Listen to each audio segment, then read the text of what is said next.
मुस्कुरा रही थी एकदम। जी मेरा मुस्कुराना काम ही है अभी। पता झंडा ढोड़ी हैं आप। आज आ गए आंटी के साथ, बोली चलो फर्स्ट टाइम आया आज देख लिए। मुझे बहुत अफसोस है कि मैं मोदी जी के नेतृत्व में वहाँ बॉर्डर पर काम नहीं किया। पहले था सेना को कि गोला मारता है तो मारने दो, चुप रहो, मूड़ी काट के ले जाता है तो ले जाने दो, चुप रहो। नमस्कार, मैं हूं सैफ, आप देख रहे हैं न्यूज़ फॉर सिटीजन। अभी हम भारतीय जनता पार्टी के प्रदेश कार्यालय पटना में हैं और आज भारतीय जनता पार्टी का 43वां यानी 43 स्थापना दिवस है और हम जानने की कोशिश कर रहे हैं कि इन लोगों में क्या उमंग है, कैसी खुशियाँ हैं।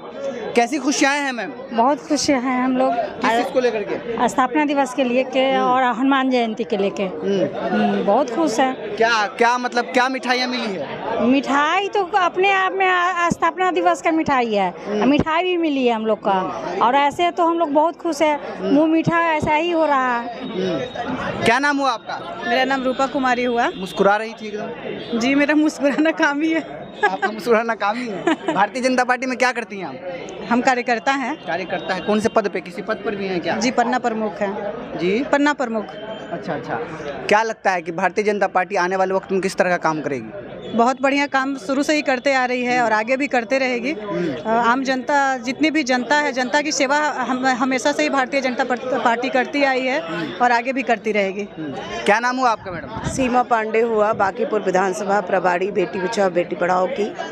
और आज 43वें स्थापना दिवस के अवसर पे पहले तो अपने माननीय प्रधानमंत्री जी को बहुत बहुत धन्यवाद, सभी कार्यकर्ता जन सभी माननीय को मैं बहुत बहुत धन्यवाद करती हूँ। आपका क्या नाम हुआ? नेहा कुमारी नाम है। नेहा जी, युवा हैं, क्या करती हैं? अभी तो स्टूडेंट हैं, पढ़ाई कर रहे हैं अभी। पता झंडा ढोड़ी हैं आप। आज आ गए आंटी के साथ, बोली चलो फर्स्ट टाइम आया आज देख लिए। स्थापना दिवस था, बोली फर्स्ट टाइम में चलो थोड़ा देख लो। इनके बारे में पढ़ी हो आप? नहीं अभी तो कुछ नहीं पढ़े थे। मैगजीन मिला है ना? हाँ, आज इनके बारे में पढ़ना जरूर। ये बताइए कि कौन से कॉलेज में पढ़ती हैं आप? अभी तो बीडी कॉलेज में पढ़ रहे थे। कैसा एजुकेशन सिस्टम यहाँ का? अच्छा है, बहुत बढ़िया है। बढ़िया है। कहना चाहेंगे? देखिए, आज पूर्ण और पवित्र दिवस कह सकते हैं हम लोग कि जिस तरह इस स्थापना दिवस के दिन 80 की बात है, अटल बिहारी वाजपेयी जी, उस समय के श्यामा प्रसाद मुखर्जी जी, दीनदयाल उपाध्याय जी, अटल जी ने जो सपना देखा था कि अंधेरा छटेगा, उजाला आएगा, कमल खिलेगा, वो काल आज दिखाई पड़ रहा है। लेकिन हम लोग को यहाँ रुकना नहीं है। माननीय प्रधानमंत्री का संबोधन में कहा गया है कि हम लोग को अनवरत चरैबती, अगर हम लोग पूर्वोत्तर में फूल खिलाए हैं, कच्छ से लेकर कश्मीर तक और केरल से लेकर कन्याकुमारी तक, तो हम लोग को आराम नहीं करना है। भारतीय जनता पार्टी के डिक्शनरी में आराम नहीं करना है, अनंत काल तक काम करते रहना है। जब तक भारतीय जनता पार्टी का जो अंत्योदय अंतिम पौधार पर बैठा हुआ का दिल नहीं जीत सकते, उनके घर में उजाला उदय नहीं ला सकते, तब तक हम लोग को काम करना है। इस भाव को लेकर आज स्थापना दिवस का जय जयकारा करते हुए यहाँ पर देख रहे हैं सभी लोग उत्साहित। और सबसे अच्छी बात है कि भारतीय जनता पार्टी उन महापुरुषों को भी याद करती है जिन्होंने आज़ादी के लड़ाई में अपना सब कुछ समर्पण किया, और उनको भी याद करती है जो जनसंघ काल के स्थापना काल में ऐसे हमारे देवतुल्य महापुरुषों का आज हम लोगों ने सम्मान भी दिया और उनसे हम लोग कुछ सीखते हैं। और भारतीय जनता पार्टी का मूल मंत्र है कि युवाओं के साथ और वरिष्ठों का अनुभव के साथ हम लोग आगे बढ़े। देखिए, सबसे पहले तो मैं आपको इस स्थापना दिवस के अवसर पर आप सब मीडिया बंधुओं को बधाई देता हूं। और आज के दिन यहाँ पर जितने भी कार्यकर्ता इकट्ठा हुए हैं, हम लोग बूथ स्तर तक के लोग आए हुए हैं, और माननीय प्रधानमंत्री जी का आह्वान है और हमारे प्रदेश अध्यक्ष जी का, आज हम लोग यहाँ संकल्प लेके जा रहे हैं कि आने वाले 24 और 25 में 24 में हम लोग 40 की 40 सीट जीतेंगे।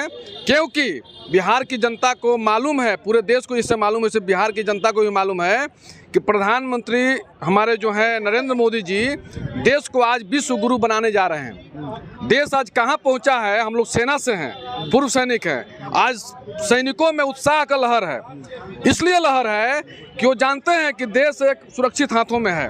और जिस तरह से उन्होंने सौदा किया हथियारों का, आज देश के पास ऐसे ऐसे हथियार है कि विपक्षी जो दूसरे देश जो है दुश्मन देश, वो आँख उठाकर देखने का हिमाकत नहीं करते हैं। गलवान घाटी में लोग देखा है कैसे हुआ क्या।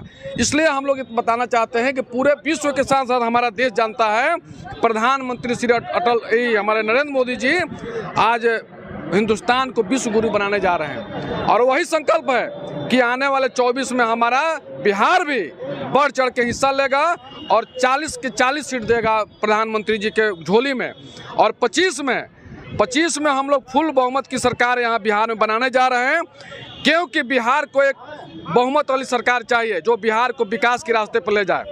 कुर्सी बचाने वाला नहीं चाहिए कि हम कुर्सी बचाए, कभी उधर जाए कभी इधर जाए, पलटू राम बन जाए। और बिहार की दशा जो है पूरा हिंदुस्तान देख रहा है, हिंदुस्तान के साथ साथ विश्व देख रहा है। जिस तरह से 2005 से पहले बिहार में जंगल राज थी, उस तरह से आज भी जंगल राज की शुरुआत हो जाएगी, पार्ट 2 हो गई है।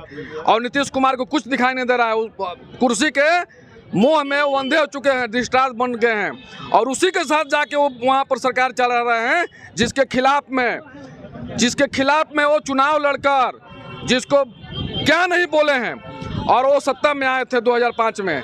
और आज फिर उन्हीं के साथ कैसा भाई ये कैसा अंतरात्मा कि बार बार जग जाता है। चच्चा भतीजा का साथ है, चच्चा भतीजा के साथ वही भतीजा जो था, इनको पलटू नाम का उपाधि दिया था, वही भतीजा, और आज फिर उसी भतीजा के साथ चल गए हैं। और वही भतीजा के जब CBI ED का छापा पड़ रहा है, मैं ये जानना चाहता हूँ, मेरे को सैलरी आता है 35,000 30,000 जो भी आता है, मैंने नौकरी करके आया है, आप बताएं कि आपका क्या फैक्ट्री है, कहाँ से आपके पास अरबों का संपत्ति आया, आप बताओ CBI ED को।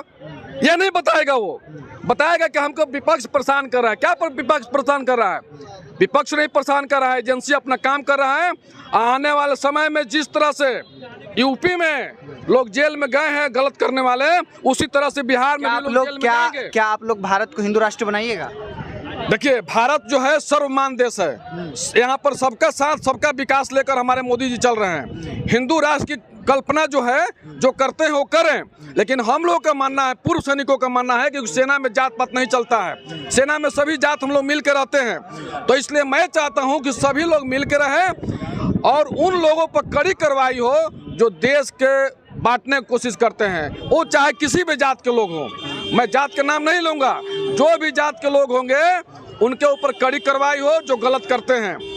लेकिन मैं इतना कहूँगा कि हिंदू राष्ट्र क्या, हम लोग तो पूरे देश में छाए हुए हैं, पूरा विश्व जानता है कि हिंदुस्तान कैसे आगे बढ़ बिहार में लूट, हत्या, बलात्कार तमाम चीजें हो रही हैं लगातार। यही तो बिहार की जनता को देखना है कि किसकी सरकार आई या कैसे शुरू हो गया, पहले क्यों नहीं था, इस चचा भतीजा की जोड़ी से पहले क्यों नहीं था, आज क्यों शुरू हो गया।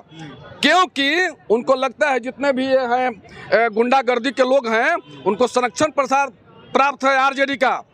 वो सब जानते हैं कि जब खुद वो जेल में जाकर आया है, मतलब कि चारा घोटाला के मामले में, चाहे कोई भी चीज के मामले में, तो जानता है कि मेरा नेतृत्व ही चोर है, तो मैं चोर हूं तो क्या हूं। अच्छा, ये बताइए, आप सैनिक रह चुके हैं। हाँ। जिस दौरान कांग्रेस की सरकार थी, अभी भारतीय जनता पार्टी की सरकार है, दोनों में बॉर्डर पे किस तरह का चीजें देखने को मिलता था? देखिए, तब्दीली हुई है दोनों। ये बात आप ऐसा पूछ दिए हैं कि मुझे बताना ही पड़ेगा। मैं 2010 में रिटायर हुआ हूँ। मुझे बहुत अफसोस है कि मैं मोदी जी के नेतृत्व में वहाँ बॉर्डर पर काम नहीं किया। पहले था सेना को कि गोला मारता है तो मारने दो, चुप रहो, मूड़ी काट के ले जाता है तो ले जाने दो, चुप रहो। आदेश नहीं मिलता था सेना को कि तुम उसको टीट फोट टाइट जवाब दो, एक गोली के बदले में 10 गोली दो। अभी मोदी जी के राज में आदेश है सेना को कि अगर वो एक गोली फायर करता है तो तुम 10 गोली फायर करो और दुश्मन को दुश्मन की तरह ट्रीट करो। पहले था कि कोई बात नहीं, 10 किलोमीटर ले लिया ना, आ गया ना यार, किस लिए लड़ाई करना है, छोड़ दो, उसको रहने दो, क्या होगा इस जंगल झाड़ी वाला जगह, क्या होगा पहाड़ी जगह। लेकिन अभी है कि हम 1 इंच जमीन नहीं छोड़ेंगे, मोदी जी का ये कहना है। और सेना का मनोबल जो है हाई है, राशन से लेकर हथियार तक सब अत्याधुनिक हो रहा है, सभी चीजें अच्छी अच्छी आ रही है, राफेल से लेकर चिनूक, अपाचे। फिर क्यों चीन के तरफ से जो जगह हथिया लिया है चीन अपने तरफ, फिर ऐसा क्यों हो रहा है मोदी जी के राज में? हमारे राज में नहीं हथियाया गया है, वो कांग्रेस की राज में हथियाया गया था 1962 से लेकर, जब वो छोड़ दिए थे, दान दे दिए थे। यही पीओ को जो है हम लोग जीत रहे थे और उस समय जाके वहां पर समझौता करके यूएन में, और ये वहां जगह छोड़ दिया पीओ को।